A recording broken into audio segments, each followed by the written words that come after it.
Welcome everybody, and thank you for joining us tonight. This is our fourth class in our 5-week beginning vegetable gardening series for Flagstaff and the higher elevations.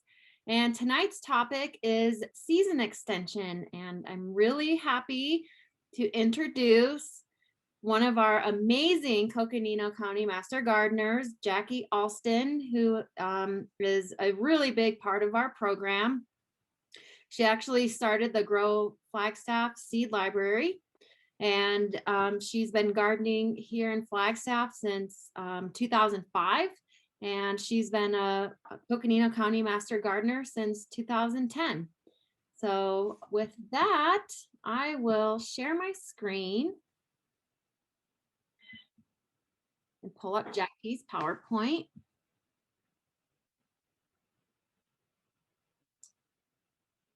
And you can take it away, Jackee. Great. Well, I have Steve here with me, my husband, because he's also mostly the mastermind behind anything that we do season extension. It's like, I have this idea or something I want, and then he's the one that actually implements it, makes it actually happen. So he's here to share this with me. Sometimes I give this presentation alone, but I'm always glad and lucky when we can do this together, because they're always better presentations when we do them together. So I'll go ahead, Gail. And thanks, Gail, for advancing these slides, because my bandwidth isn't that great up where we are when the snow hits. So kind of like today, right? Some days we get these beautiful warm days like last weekend, and then we hit the next day and we have snow. We have 4 inches up at our house right now. So that's what it's like Flagstaff gardening. So it's really important to learn how to extend your season. Go ahead, Gail. So I think there's a small enough crowd that we can just talk about some of the common challenges. What are some of the challenges you have faced as a gardener? Go ahead and unmute yourselves and just shout them out. Or you can type them in the chat. Late freezes. Late spring frost, big one.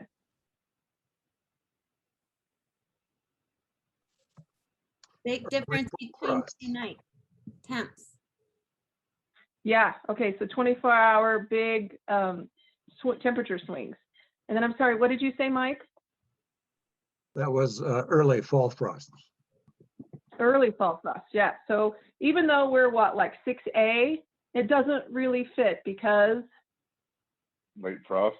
No, but the average, because the zones are based on the average low temperature over the winter. They don't take into account early frost, late frost, and those sorts of things. So yeah, so a lot of what we see our days between freezes are actually what, like zones 2 and 3C.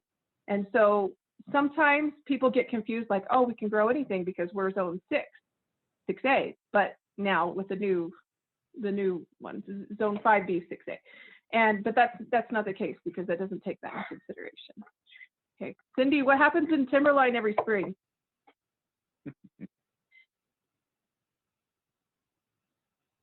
Okay, so pests, thank you, Mary. Squirrels and pocket gophers, big thing. Wind. Wind, is that what you're going to say, Cindy? Wind. Wind. What else? Anything else? I think I might have missed one in the chat.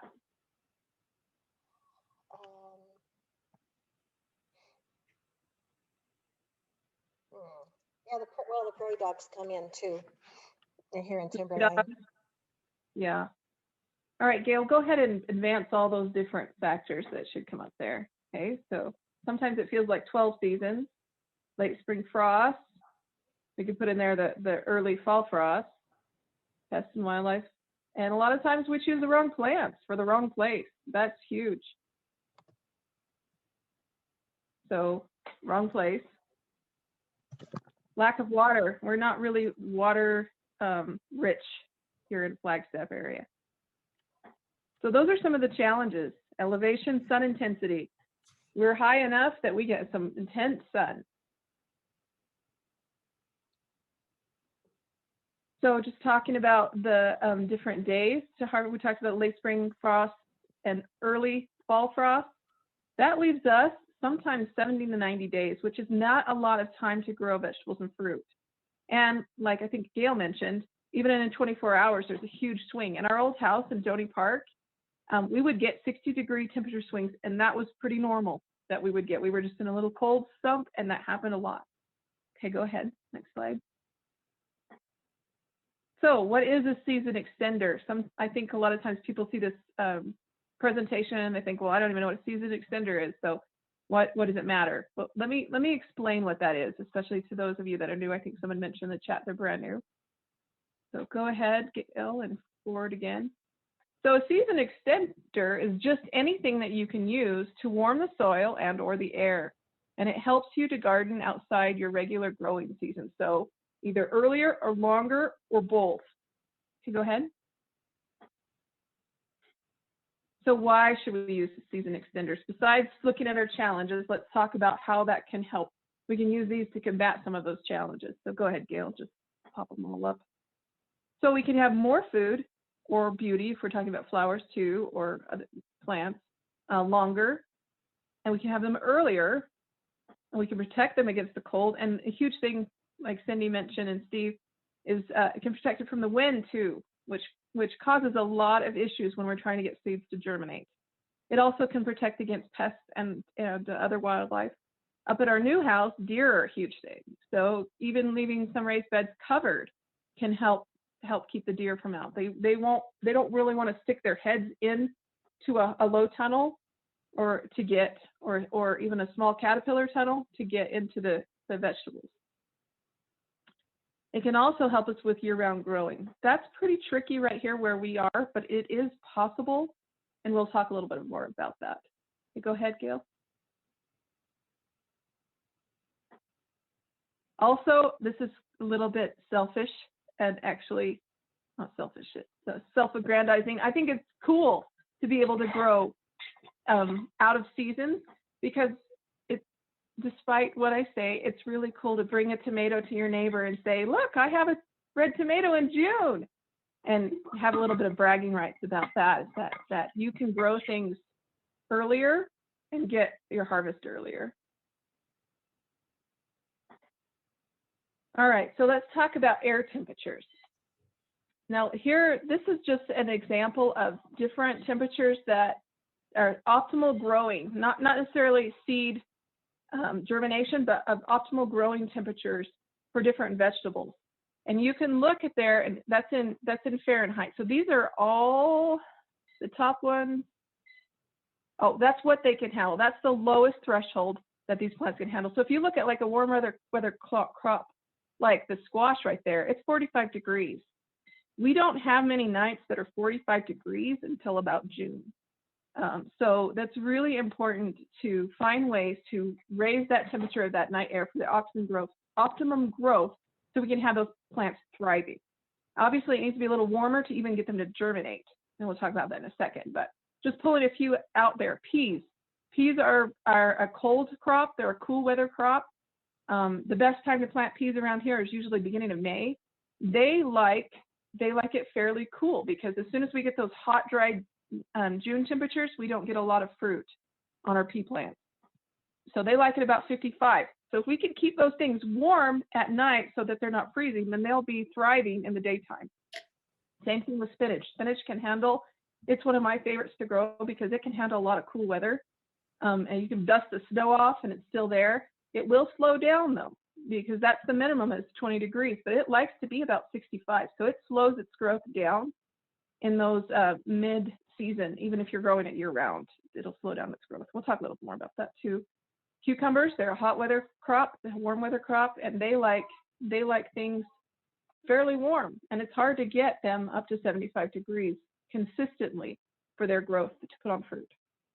Peppers are tricky because peppers actually don't like it too hot, or they'll drop their flowers and not put fruit. She's an expert pepper grower in the hoop house, because sometimes I would get them too hot and we would lose some flowers, and then of course then that would mean that we would lose fruit. But they need that 60 degrees, so they really definitely need some protection. Corn is one of those things I have down there in red, the variation by variety. Corn is definitely one of those that really is varied by variety. It's been It's been selected for cold or hot temperatures, and so it really depends on the variety. Okay, Gail, go ahead. And so we talked about air temperature, but really, I mean, soil temperature matters too, not just when you're germinating seeds, which is when it matters the most. You have to have your soil warm for your seeds to germinate.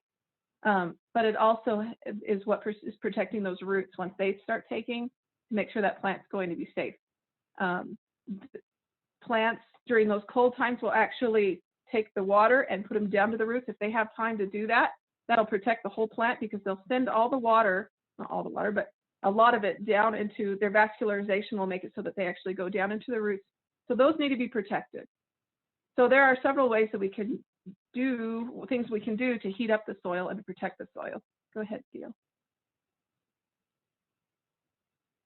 And just looking at another sheet, like we just saw, with the max, minimum, optimum temperatures for these same plants, most of these same plants. These, they like it 34. That's just barely above freezing. So that soil is ready to work, like I said, about early May, and they want to be planted, sometimes late April. Melons and corn and tomatoes, they like it a little warmer. Peppers, and this is probably no surprise to some of you, that these are warm season crops. They're tropical. They're tropical plants. They want the soil to feel tropical as well. Okay, go ahead, Gail. Also, Gail has I sent her a copy in a Google Drive of a handout that has all these kind of temperatures, that optimizing temperatures for these different vegetable crops. So maybe when she's not advancing my slides, she can put it in the chat, and you can see, you can have this copy of just a quick look sheet for that. All right, so I've been mentioning cool season crops and warm season crops. And I guess it's just important to talk about these differences. Cool season, of course, they like the cooler temperatures. These are things that you can start to grow if you're protecting them.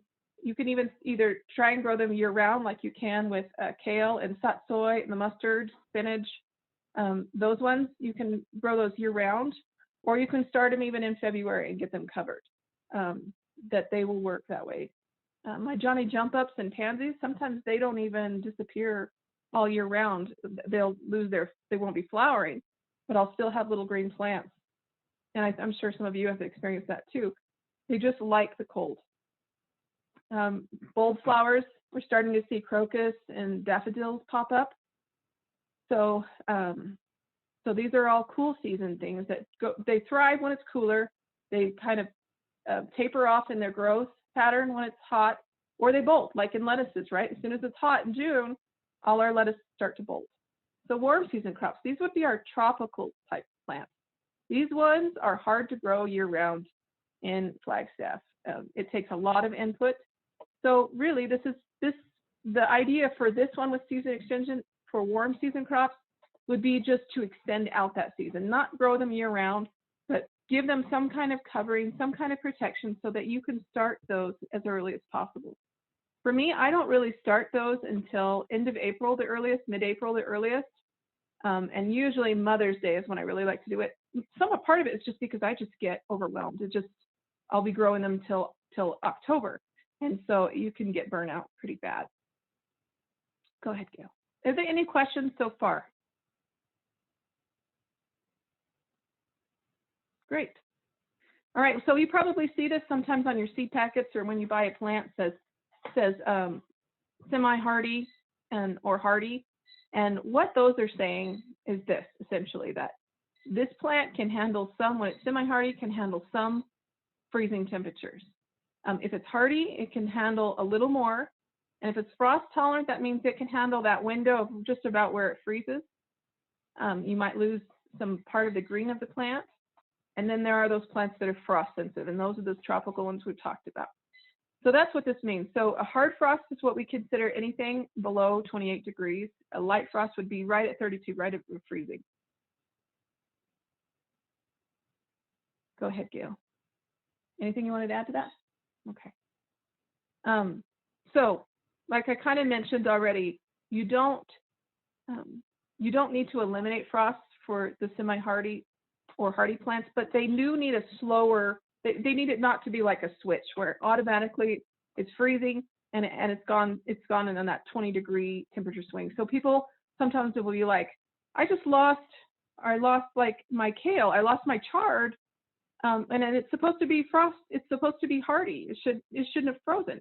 Well, it just meant that temperature happened really fast, and that the water wasn't removed from the cells fast enough to get down into the roots of that plant, the bottom of that plant, and so you lost maybe the top of the plant or part of the plant.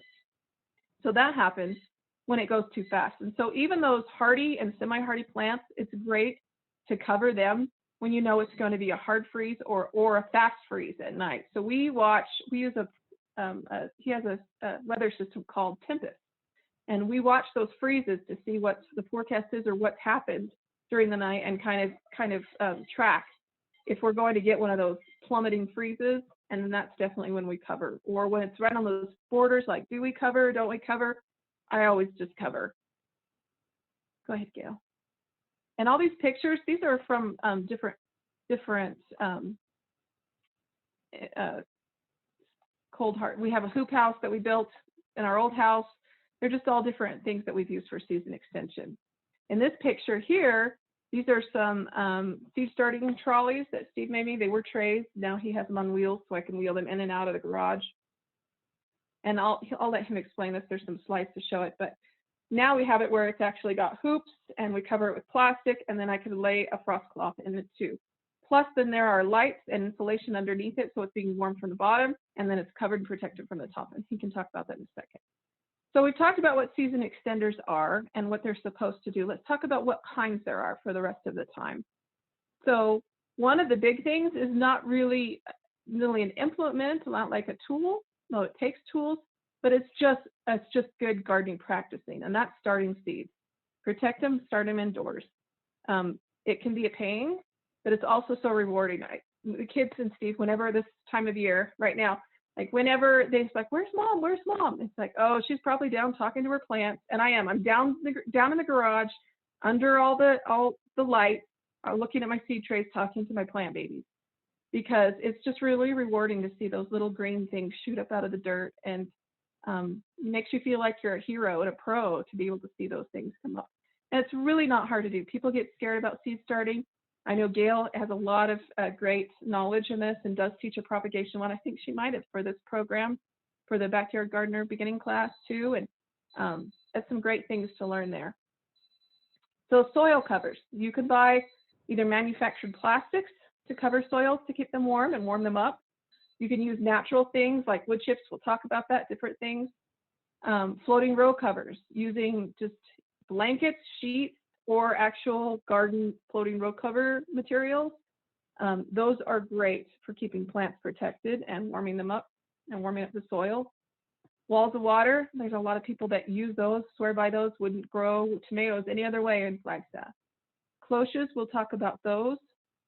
Heat cables, those take electricity. They take an input in to warm up soil.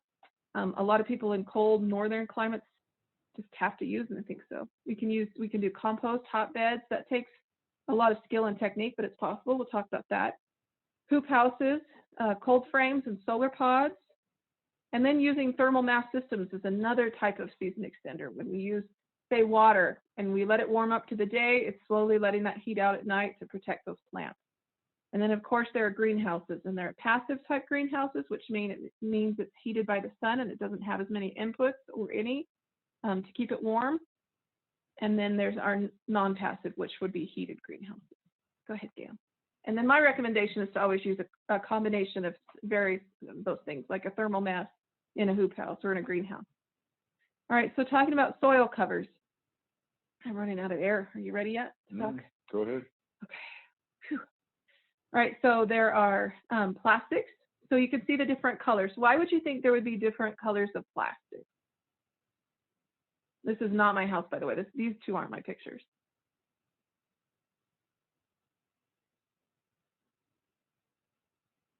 Well, it would have to do with the sun rays, right? So like the reflecting specific light. Yep.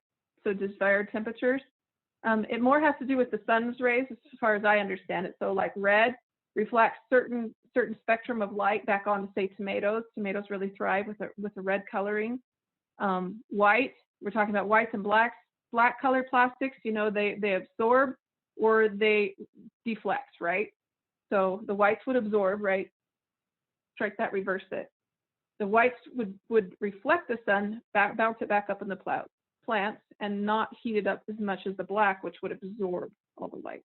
This time I'm right. That's right. Okay, good. And then there are more natural things, which tends to be my preference. I don't like using a lot of plastics if I can help it, but sometimes it's just what you need, especially for like weed control or warming soil that's just not going to warm. Just make sure when you buy those plastics, buy ones that are reusable. You can use them year after year. You roll them up, you pull them and put them away. But just using loose mulches like straw and rocks. Rocks are great for warming up soil. Because again, it's like that water thermal mass. Rocks are a thermal mass, or bricks or cinders. They're warming it like that. They're absorbing the sun during the day, and they're slowly letting out that warmth during the evenings, and that adds to it. Wood chips and straw generally are cooling mulch, but that doesn't mean they won't keep it warm at night. They still are good at keeping the warmth in. They're just not going to slowly release any warmth. They're not going to store any warmth. Cinders is one Steve likes to mess with, because there are people in Flagstaff that grow year round just by making a 2-inch layer of cinders around their cold season plants. It is a pain when you have to go and pull it out to replant plants, but once you learn how to do that, it's not that big of a deal. But we don't have cinders as much where we are, and so we don't use them anymore. Go ahead, Gail. Anything you want to say on that? Nope. Okay. All right, row covers. So in this, I'm talking about floating row covers. Like the brand Agribon is one we use a lot. And what we generally do, this is that garlic and spinach in a bed that we grew in Joni Park, that we would grow those vegetables year round. And what we would do is we would make, with PVC or conduit, we would make one top layer, like a low tunnel hoop, and then we would stake that down, and then inside we'd have a floating row cover that was not staked down. So it would give us a double layer of warmth during the night. In the day, we would remove the bottom one, the floating one, and then keep the top one on. So just as a word of caution, so first of all, we use the hoops so that we're not crushing those plants with too many layers of heavy row covers. You can just do 2 layers if you're just doing it overnight. It's not going to get a snow load. You're sure that there's not going to be snow and crush them. I have had that happen where I've had too much snow and it's crushed the bed. So you need to make sure you either shake up the snow or have some way to support that structure and the snow that might fall on it. So each layer of Agribon is it medium? That would do 6 to 8 degrees. A medium. I don't remember. A medium weave, I think. Here, I think. Yeah, I think the next slide is a chart. But I'm pretty sure a medium weave of floating row cover is about 6 to 8 degrees, adding the temperature. And so if you figure you're using 2 more of those, then you're adding maybe about 14 degrees, and that puts you just right to be able to get through those temperature fluctuations in spring. So this is a great system. A lot of people think, oh, I need a greenhouse. I can't grow unless I have a greenhouse. Well, this is a great option for you to do so that you don't have to grow greenhouses. And I don't have a picture of it in here, but now what I've been doing with my raised beds is I found a design, and Steve, of course, the great man that he is, went and put it together where I can take they're higher hoops, and then we put plastic over them, so like a greenhouse film, a hoop house film, and then we're able to move them. They're on conduit runners, and then I slide them on and off, and then I can still put a floating row cover down the bottom to keep them warm loosely at night. But then this is heating it up in the day, so it's warmer in the day when the sun's hitting it. It's keeping the hail out, those freak hailstorms we get in the summer, and it keeps the deer out. So there are different ways to do this low tunnel thing. It doesn't always have to be floating row cover. I guess that's what I'm saying. And I'm just stumbling through my words. So go ahead, Gail. Move on to the next. All right. So here's the one about the frost cloth. So you have to be aware too that each layer you're using is decreasing your light transmission. So you can buy those green plant covers at Home Depot too, or at Lowe's, or any of the hardware stores, they're not letting any light in. So those definitely have to be removed in the daytime. They're great to use to keep things warm at night, but you need something that has some light transmission during the day. The other cool thing about them is that they can also protect you from insects, and like I said, deer. There are, and probably even squirrels if you tack it down really well, Mary. If you tack it down really well, maybe it will protect from squirrels. But the extra heavy one you see, it takes a lot of the light. I can't see it because I have the faces here. Let me see. I think, yeah, 30%. So it's taken a lot of light out. So generally, we go with a medium frost cloth and then layer up if we know it's going to be a cold night. Was there a question, Gail? Did you see a question about the frost cloth use? Or maybe I already answered it. Oh. Yeah, so I use them all day for one layer and then double it up if I need to at night. Does that answer any other questions? Okay, great. Moving on. So, as Cindy knows, and anyone else that lives out east of town, well, actually almost everywhere in town, it's windy. So definitely make sure that you can tack it down and keep it protected. We use rocks, we use boards, we stake them down if it's something we want to keep staying there, or we use clips around the hoops. We clip them down really well. Even our place in Cornville, when we use floating row covers, when we use Agribon, we clip it down a lot, bricks. But definitely when we lived in Donny Park, we had to even more do it. But don't put it down too tight in the strong wind because it'll rip right through it. Yeah, or when you use rocks and things like that, it could rip around the rocks. So we found like a flat, so you're taking that that pressure and distributing it more. So like a big board works better. Yeah, or if you're gonna put it on hoops, don't pull it so tight like it's skin tight over the hoops. Leave a little bit of some play in it so that when the wind does blow, it can move in the wind instead of just tearing it. Good. So the Agribon is either made from polyester or polystyrene. Most of the time they're made from polyester now, not polystyrene. And they do degrade in the sun. So after a few years, you will see that you start to get that white film around. And I don't like that, especially if it's polystyrene. I don't like that feel. It feels like fiberglass. So just make sure you replace them when you start to see them disintegrating because they're not doing you much protection anyway. Plus they're getting all over your plants. And if you have a greenhouse or a hoop house, don't leave them in there over the summer because then the intense heat and UV will just disintegrate them. Yeah, we did that. It was a bad idea. Mm-hmm. Go ahead, Gail. So we just cover them every night until the frost is passed. And so we baby a lot of our plants every night during the springtime until mid-June sometimes, right? I mean, we can get frost until our average last frost date is June 10th. But even till about the 15th, I think, was it last year or the year before? It was 17th of June. So it can be cold. When we lived in Donny Park, that house, it was Father's Day was always the last frost date we would get. Yeah. So that's mid to late June. Yeah. And then once September hits, then you need to start thinking about those early fall frosts. So I think the earliest I remember actually writing down was September 7th of having a frost.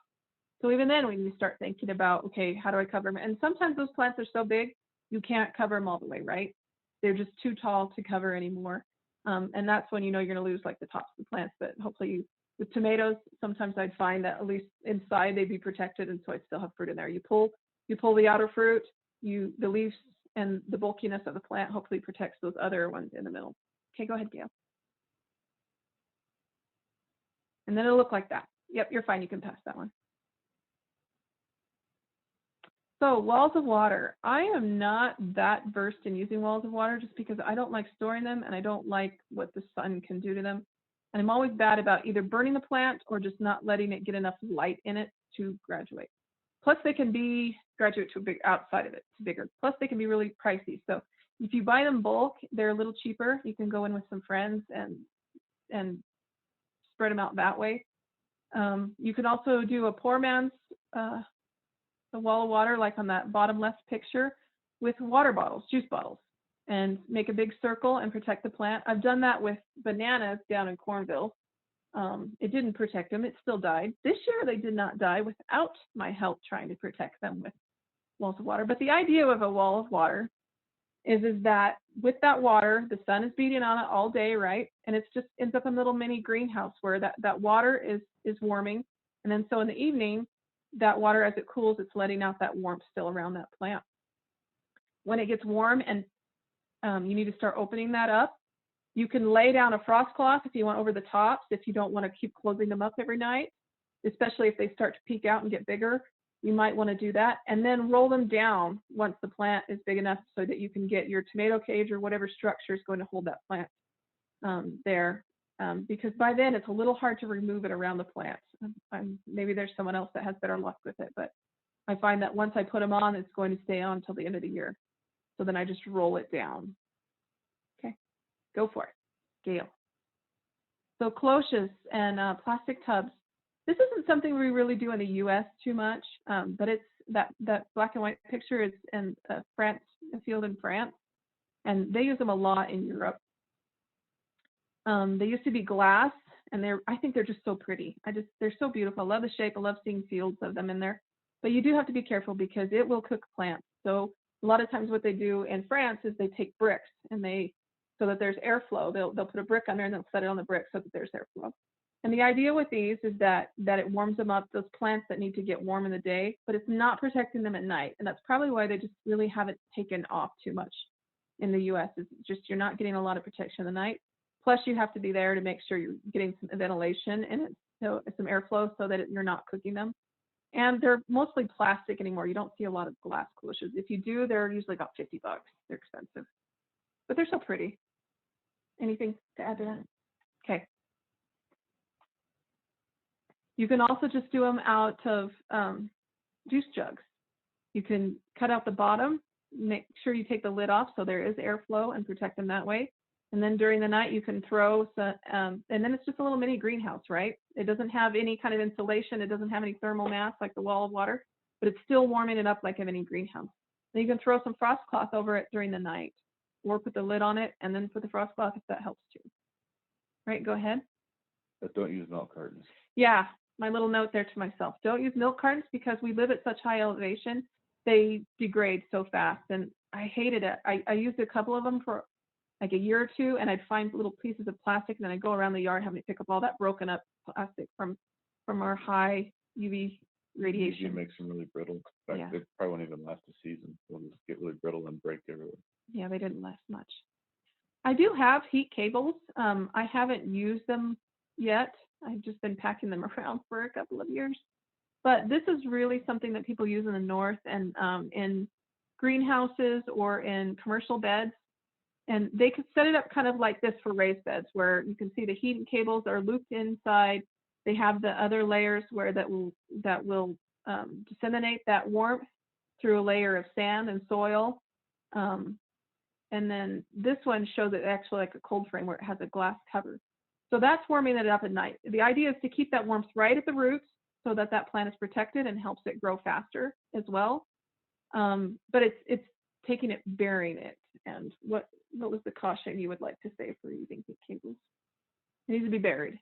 You need to be buried and in contact with something. So that's why they usually use like a bed of sand or something like that, and they wet the sand so you get really good contact. And with the sand and the water, it conducts the heat throughout the whole rest of the bed. But if you're just like lay them on top of the soil, then they don't do anything. Mm-hmm. Yeah, so you have to have that preparation already in mind of setting up that way. Plus, you're adding an input, and I really try to avoid adding any inputs that I don't have to. Okay, Gail. All right, hotbeds. This is something that also takes a lot of technique and skill that I have not mastered, but this is essentially taking your compost pile and putting a cold frame or some kind of, or your growing substrate right there on top of your compost. So the idea is that the bacteria are decomposing and breaking down your compost. It's adding heat as they do that and that warmth. And then you're planting in that fine soil above. And then that at the bottom there is feeding those plants in that fine soil warmth from the bottom up. I am not that good at composting. Steve kind of is pretty good at it. He'll go and check the temperatures and stuff, but it is actually pretty hard to do compost here. It's not impossible, but using this is another way you can use your compost if you're good at it and know how to keep it warm. Go ahead, Gail. So hoop houses, I'll let Steve talk now. This isn't the one he built, but the one there with our son in it is the one he built. Yeah, so this is, you know, going from your less expensive to your more expensive season extenders now. Like Jackee said, we used to have we lived in Donny Park, had a hoop house that was 16 feet wide, 40 feet long, and 8 feet tall or something like that. And we will have one again. Yeah, we're going to build some more. They're not that difficult to build. You know, it'll cost you for one that size. You know, it can be depending upon where you source your materials from, $1,000 to $1,200 to build one. You can buy kits online for them. They're really good. You know, we really like using it. You know, like a greenhouse. The warning is you got to know how to use them because you can cook everything inside of it really fast. It's amazing, you know, once the sun starts hitting that, the temperature inside it just skyrockets really, really quick. You'll notice in that picture on the left, you know, you've got these roll-up sides. So we would leave the plastic down to the ground, usually definitely in the wintertime and in the early spring. But as it started to warm up, then we would roll up the sides. That allows for some better air circulation, allows also to keep it kind of at an optimal temperature, not too hot, but not too cold. With a hoop house, it will get down to the ambient temperature at night. So that's the one thing, unless you've got some method of heating it inside. So whereas, you know, you could go out in the wintertime and it could be 100 degrees inside there when the sun is on it. But as soon as that sun goes down, and, you know, if the outside temperature is 20 degrees that night, it's going to be 20 degrees inside that hoop house. So that's one thing to be aware of. The plastic that you use on it, it's, you know, 6 mil plastic. So it's not very thick. It doesn't really have any insulating properties to it. It's really just a way of allowing the sun to heat up a fixed amount of air. Then they do have greenhouse plastics, hoop house plastics, as you can get now that are double layer and they're, you know, filled with air, so you do get some insulation. Those types of plastics are, you know, obviously cost a lot more as well. A couple of things with hoop houses, you know, if you're going to build one, especially if you're in a really windy environment, the way you orient them will determine the life of your plastic on there. So when I built mine, it was a friend of mine out in Donny Park. We both went in together, sourced the materials. You know, he built his, I built mine. What you want to do is face the end of the hoop house, face that toward the prevailing wind direction. If you don't do that and you face it the opposite way to where the side of it is facing the prevailing wind direction, you get a nice Bernoulli effect across that thing. And so you get a pressure differential and it just rips apart the plastic in the first windstorm. And it, you know, after we had built them, this friend of mine called me up and he's like, "Hey, how's your hoop house doing?" I said, "It's doing great. Why? Why do you ask?" He said, "Well, mine's already all torn up." And I asked him, "Well, how'd you know, what direction did you build it?" And he had built it the exact wrong direction. And as a consequence, the first big windstorm just ripped it apart. Facing it the right direction, you know, we had a few windstorms, I think, where it had clocked like 80 miles an hour out in Donny Park we were at, and the hoop house survived just fine. With our UV exposure here, you know, you'll get probably 3 to 4 years out of the plastic on those hoop houses, and then you'll have to replace it. You know, there's a number of plans out there online, and, you know, like I said, I've built them before. I'm happy to go into more detail if people want to talk more about building hoop houses, but it is one really good season extension that we liked a lot. I kind of miss having our hoop house. Go ahead, Gail.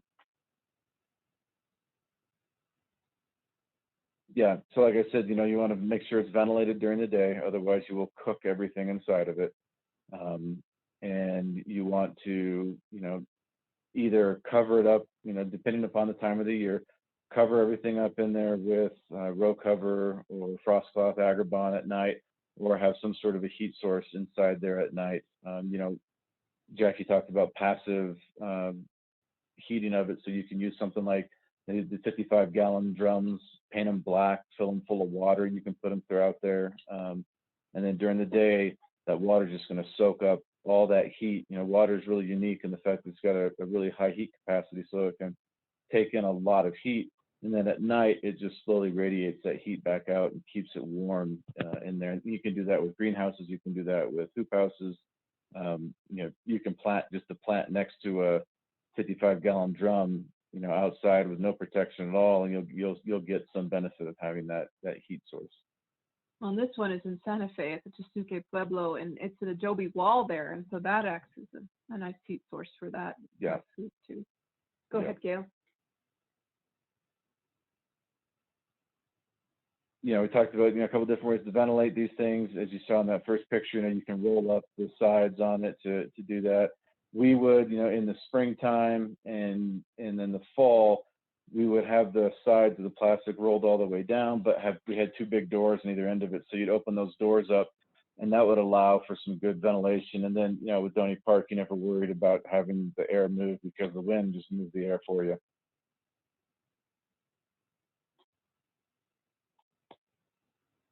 And these are just, some examples of the usage of hoop houses. I think this was also out there in Tesuque, wasn't it? Or one of the other pueblos out there. Mm-hmm. They were growing fruit trees inside the hoop houses. And you can do that too. Again, you just need to be careful to keep it well ventilated and keep the temperature the right temperature. Otherwise, you'll cook those poor trees in there. We did that mistake. Yeah, first time we put fruit trees out there and didn't realize what we were doing and didn't let open. The question. Yeah, you can. You can leave in the summertime, just leave the ventilation open. In fact, what we would do is in the summertime, we would just leave those sides rolled up daytime and nighttime. We wouldn't unroll them. And for some of the things that we would grow in there, was also good because it allowed for some of the watermelons and pumpkins and things. It allowed them to vine out away from the hoop house, so it gave them more growing space as well. Well, and I have a slide here to remind myself somewhere. Go ahead, Gail. You can go ahead and transfer.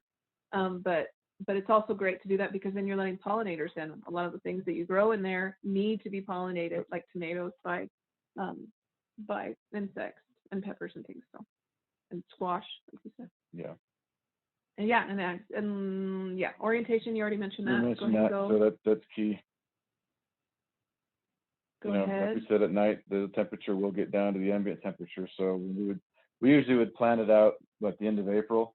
So for about a month and a half, the nightly ritual was to go out there and to cover them all up. You can see in this picture, we made some hoops out of rebar, and we'd bring in the frost cloth and put that over. We also have all those juice bottles out there full of water. So again, it was another way of getting some passive heat in at night, keep things warm underneath the frost cloth. Well, and when he says plant out in April too, that would be with the seedlings. We would start them inside, or we also had a little passive greenhouse, and we'd start seedlings in there, harden them off, and then bring them in there. So we're still starting plants in February. Go ahead, Gail. Yeah, go ahead.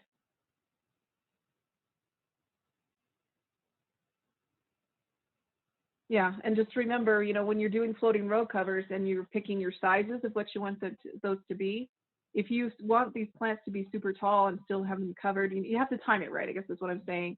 Because once you put your tomato cages on, these 3-foot wide or 6-foot wide frost cloths didn't work because the plants were too tall, the cages were too tall. So you have to plan that out in your mind.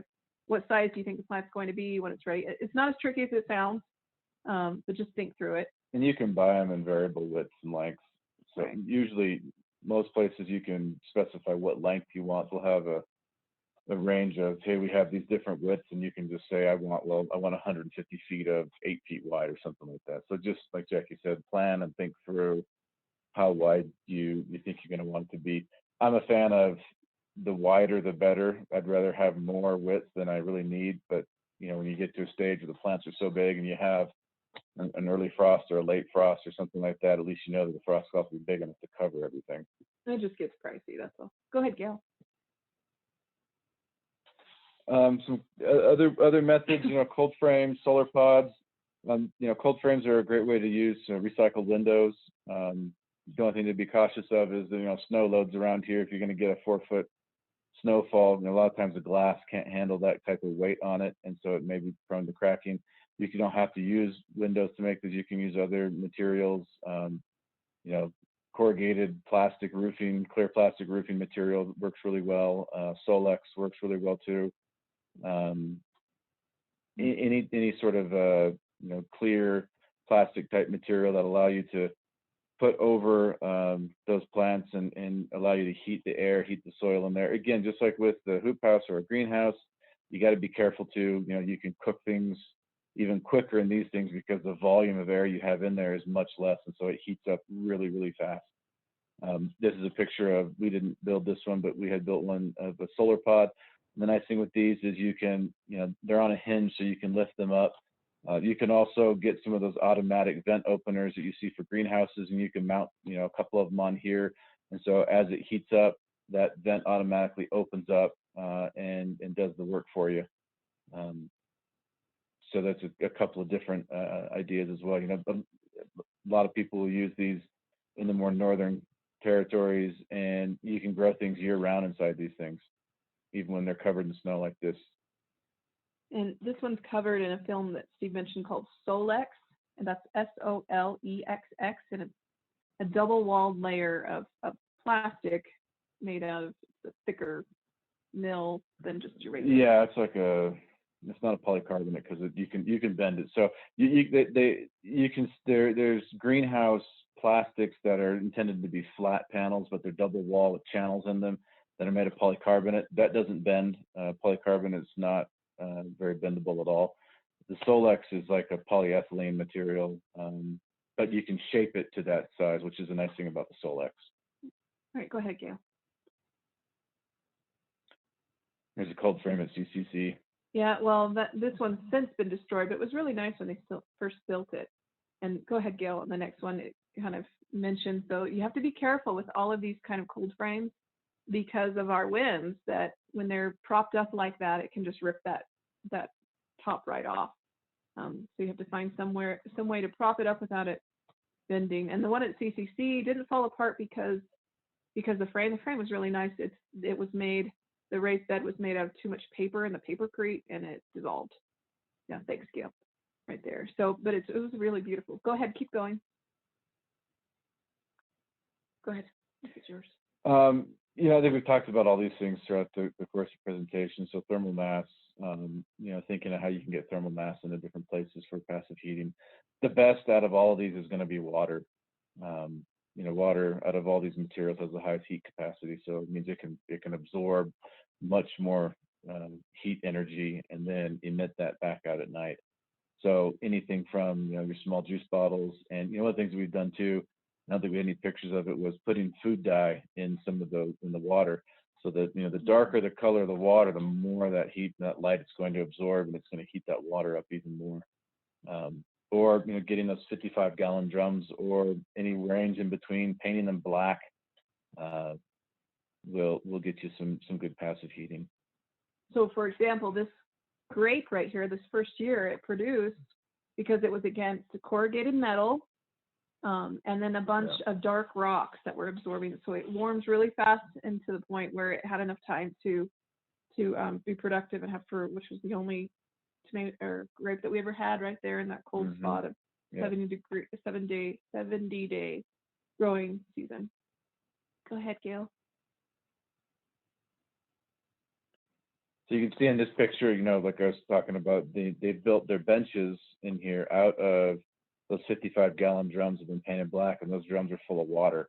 And so during the day, the water in there is going to absorb all that heat from the sun, and then at night, they're going to radiate out that heat. And so having that bench built on top of that, it's going to keep that soil warm for all those seedlings that are being started there. And in this case here, you wouldn't need to have any sort of an active heating going on in there. Unless you have, a really overcast day and you've got no sunlight. But we live in Arizona, so rarely does that ever happen, that you've got no sun in the day. Yeah, go ahead.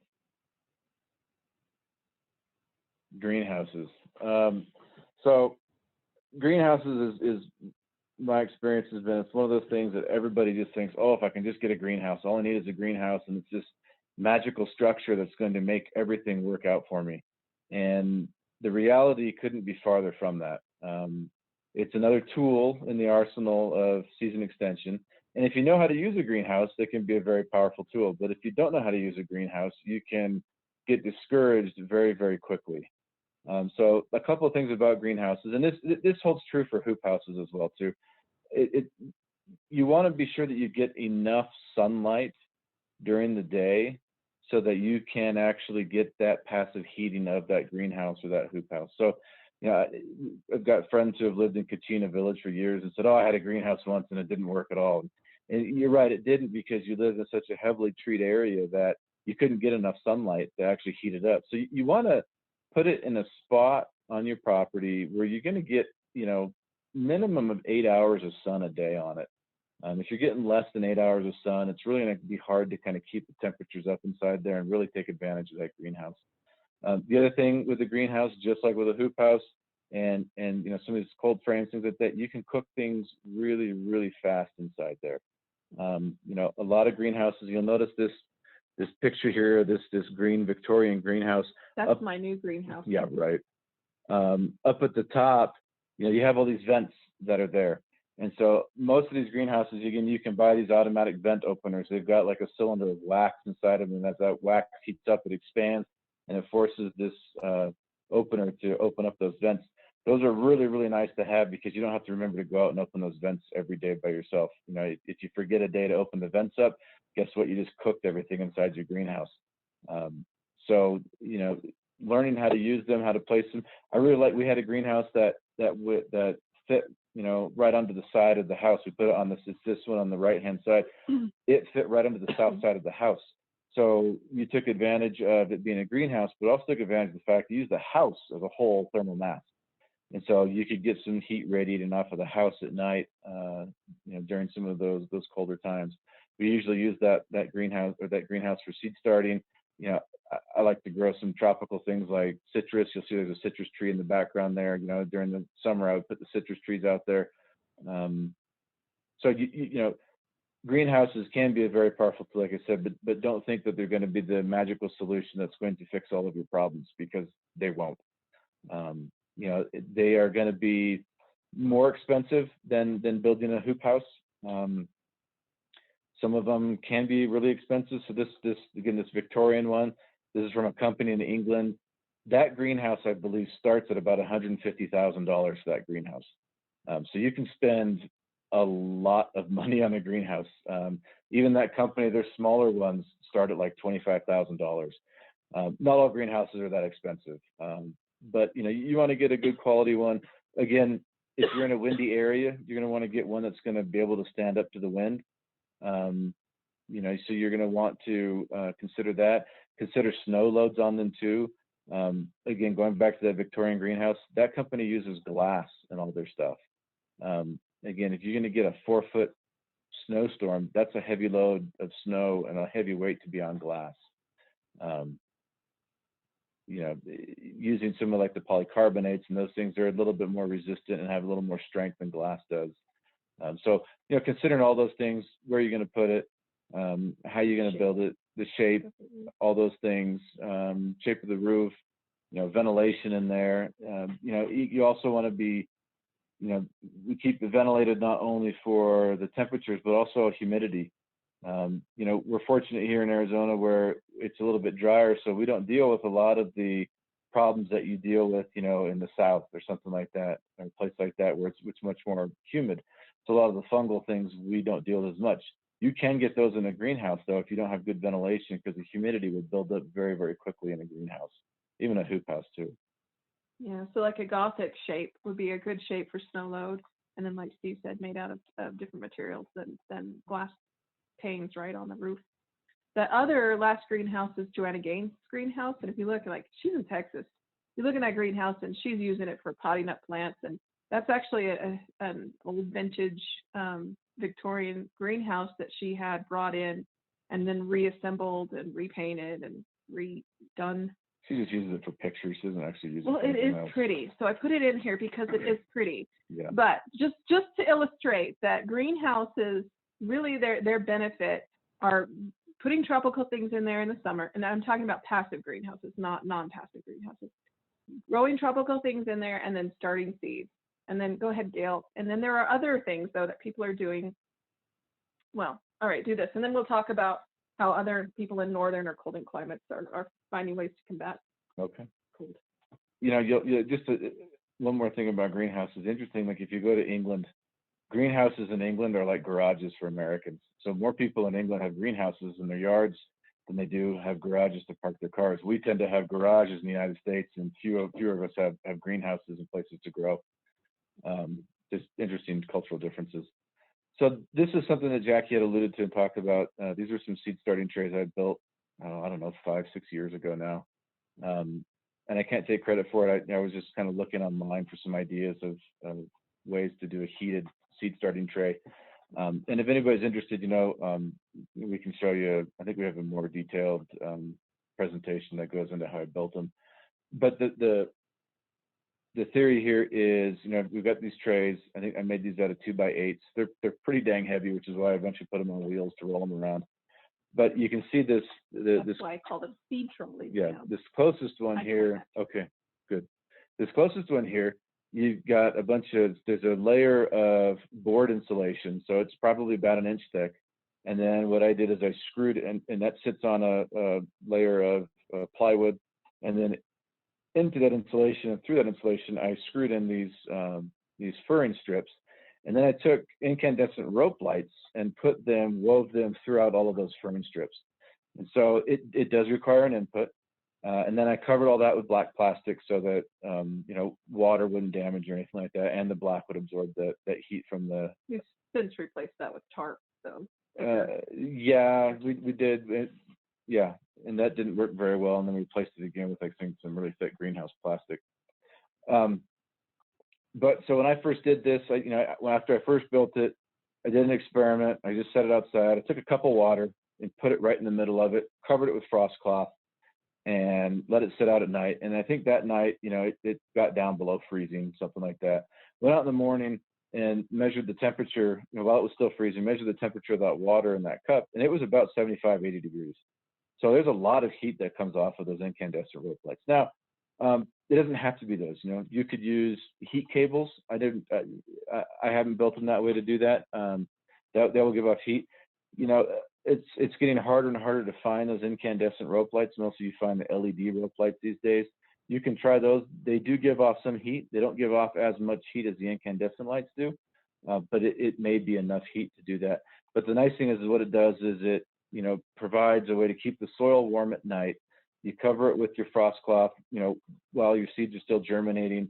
I think if I was to redo this, I might build them a little bit taller, like make them out of a 2x10 or even a 2x12, just so I can get a little bit more room in there so the plants can get a little taller and still be able to put that frost cloth on there. However, what we did do a couple of years ago, I did build some hoops on these.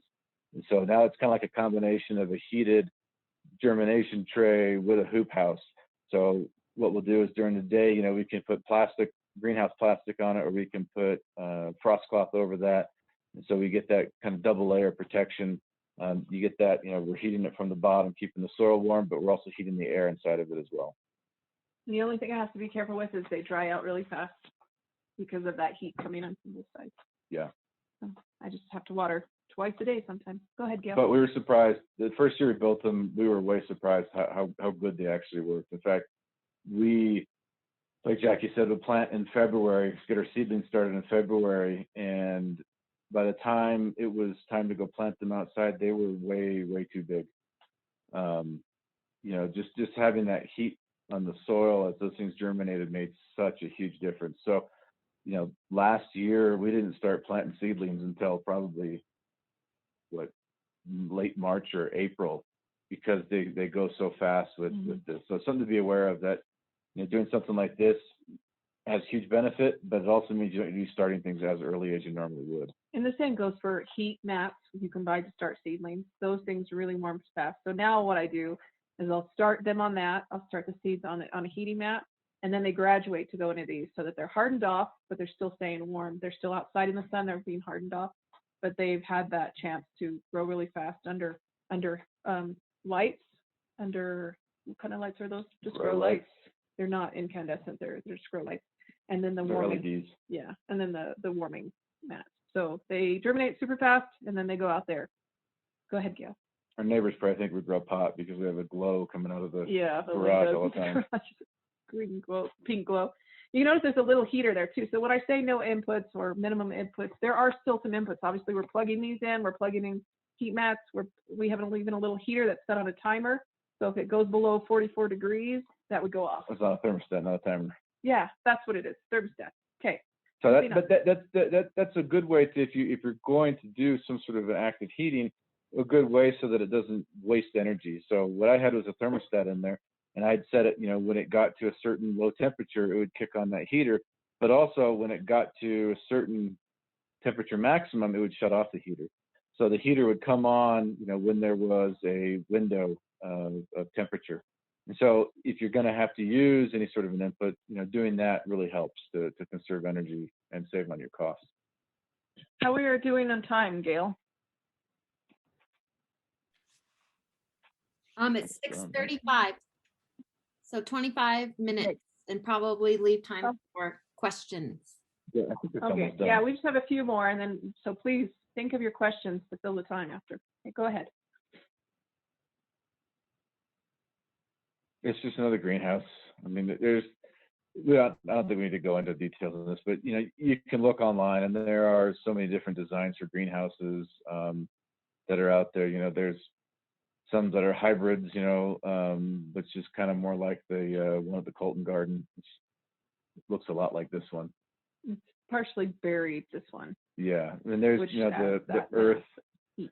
Yeah, there's the earthship concept where it's kind of a combination of a greenhouse and an earthship, where you kind of take advantage of using the ground as a source of thermal mass.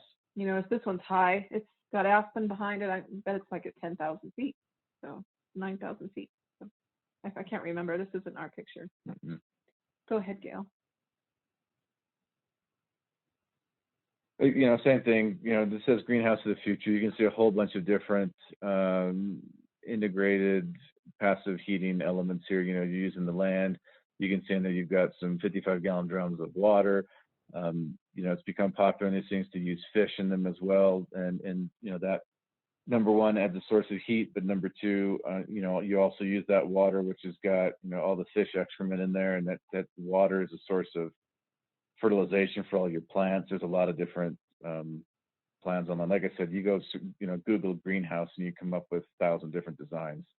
Well, there's a specific brand too where we bought their plans called Greenhouses of the Future, and notice they have the tires, so they actually dig in, they bury it, and then they bury the tires and gravel, and so then they have the other mass all around it like that. So they really think through this so that they can have a tropical environment, even if they're in Quebec, which is what this company's located. Go ahead. So I think we've covered all these, and then you leave it open so that the pollinators can get to your plants.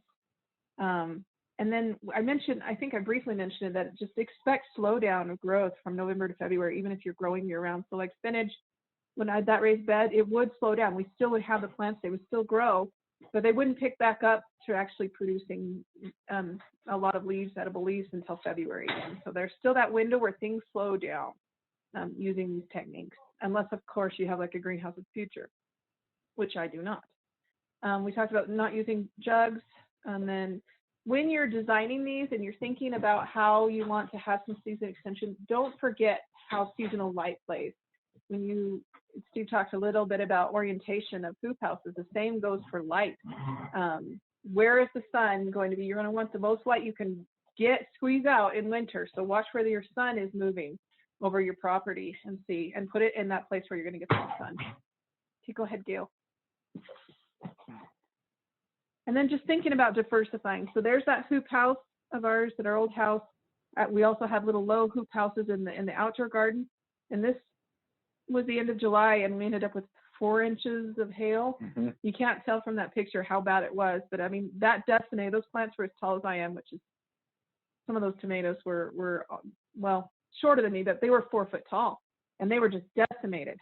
And so by diversifying how you do things, we still didn't lose all of our harvest because everything in the hoop house was protected, but we were gone for a couple hours and didn't get any coverings on everything else. And so they didn't make it. They did bounce back quite a bit, but it is pretty devastating to find stuff like that. Go ahead, Gail. And then just, Steve mentioned that if you look in that far picture, that water bottle or that juice bottle has colored food coloring in the water. Those plants made it because it had that water mass right there by it. Well, this tomatillo, or the pepper, didn't get, I think it's tomatillo, didn't get protected because it didn't have anything. So there's little cold sinks.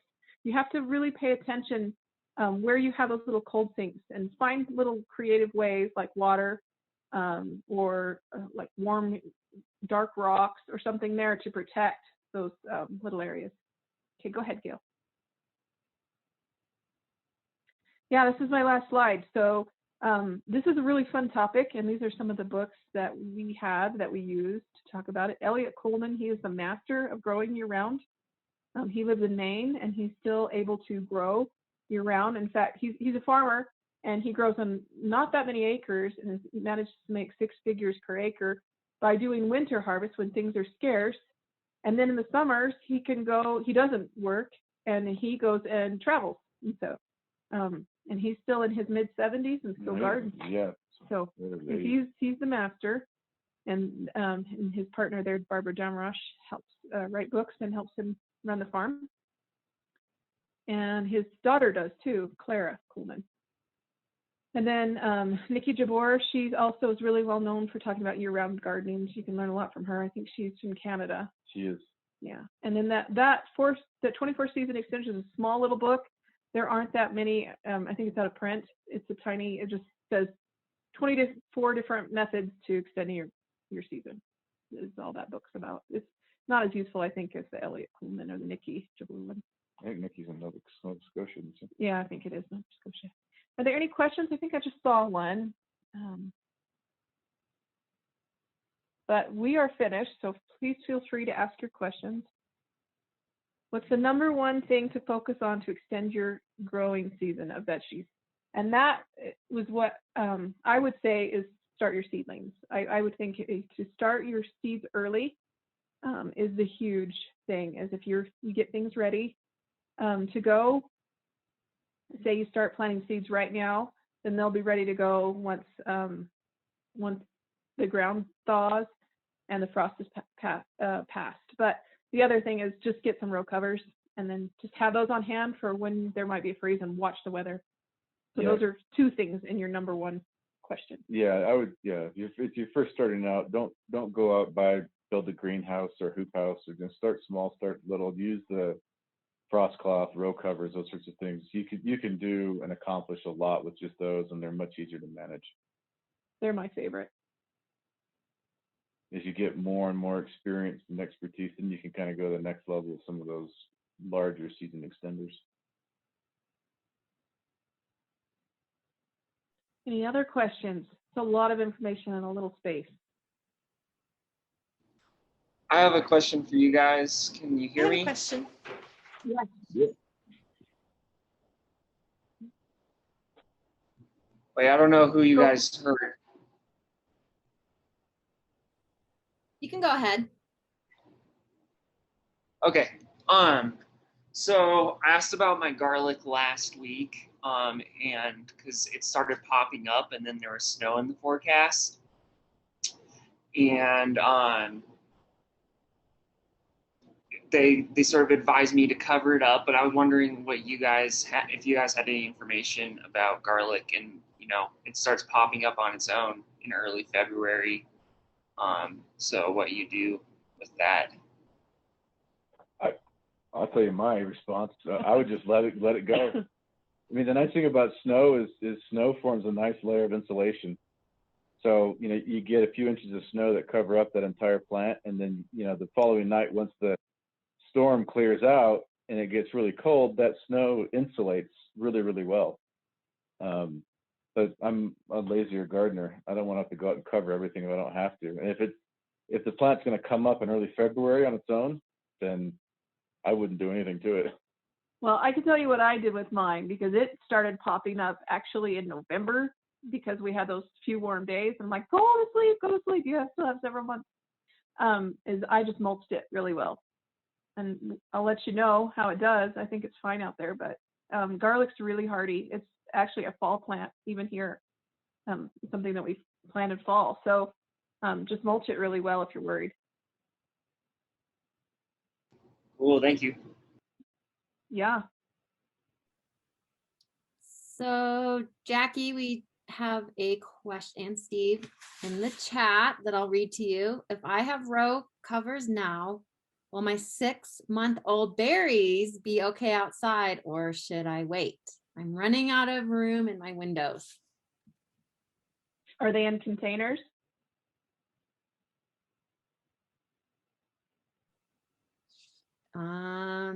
It doesn't say. They are in pots, so yeah, they're in containers. Okay. Yeah, I wouldn't. Yeah, I wouldn't risk it. First of all, because it's still cold, and second of all, because they're not hardened off yet. They're used to that cushy little place in your windowsill, so they're not ready to face the elements. So keep it in there. If you really can't possibly handle it, or you really can't have them in the house, you can pile up some kind of mulch around them, whether straw or even like bubble wrap around the container, and then be covering that. But only let it have the sun for like 2 or 3 hours a day until you harden those plants off, because not only just are they dealing with the cold, but they're dealing with not being ready to be out in the sun and the elements. I think Gail would tell you the same thing. She's nodding.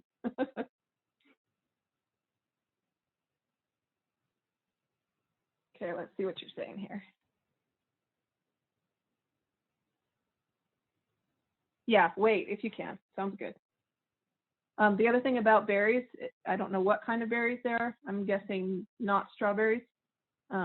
They're also they like acidic soil, and so make sure, not a big fan of peat moss, but when you go to plant them, make sure you put a lot of peat, raspberry, blueberry. Go ahead, Steve's the pro. Well, I mean, raspberries would be fine. The blueberries are like really, really acidic soil. So one of the things you can do is you could get like a bale of peat moss. You know, peat moss is really low pH, really acidic, and you can plant the blueberries like directly in the bale of peat moss and just kind of dig a hole and bury that whole thing in the ground is one way to do it. But you'll need to make sure that, you know, our soils around here are all very basic. So you want to make sure that they get a very acidic environment. Otherwise, you'll never get any fruit out of the blueberry, and it'll really struggle to survive.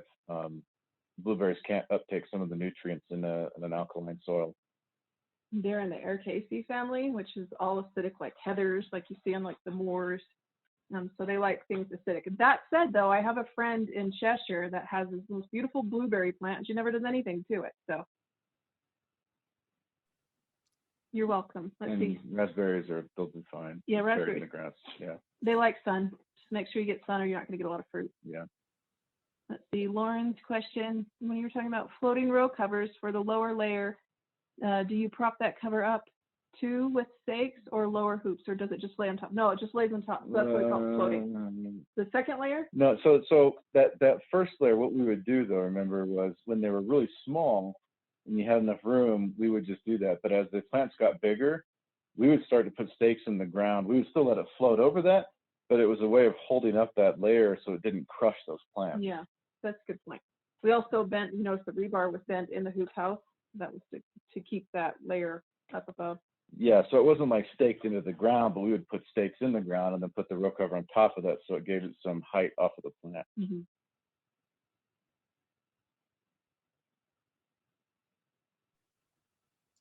Does anybody else have any other questions? Plastic's not really going to be an insulator. It's going to be, it'll warm it up when the sun's on there, but it's not really insulators. So for your floating covers, I wouldn't use the plastic. I would use fabric-based things. Like, yeah. even if you have a sheet, you know.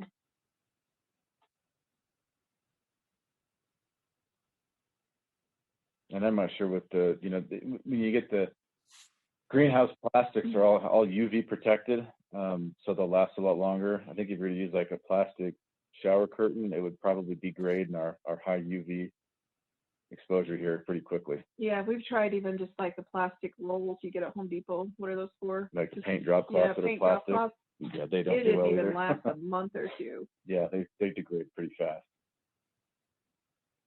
Sorry, Gail, we interrupted you. I think we're good. Oh, yeah, that's fine. I was just asking if there were any more questions.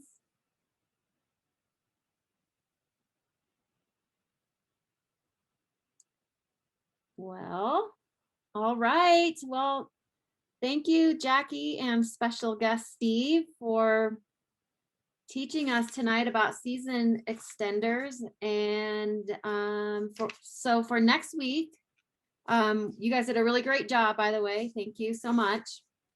Next week is our very last class in this series, and we are going to be talking about some plant problems that you could have in your garden. And we'll have Hattie Braun will be one of the presenters, and then Cindy Murray is going to give a short presentation as well. So I hope to see you all next week, and everybody enjoy this moisture and have a really great night. Thanks, Gail. You're Thank you. awesome. Thank you. Bye, everyone. It was Bye, fun. Mary. Thank you. Great. Good night. Good night, everyone. Good night. Thank you.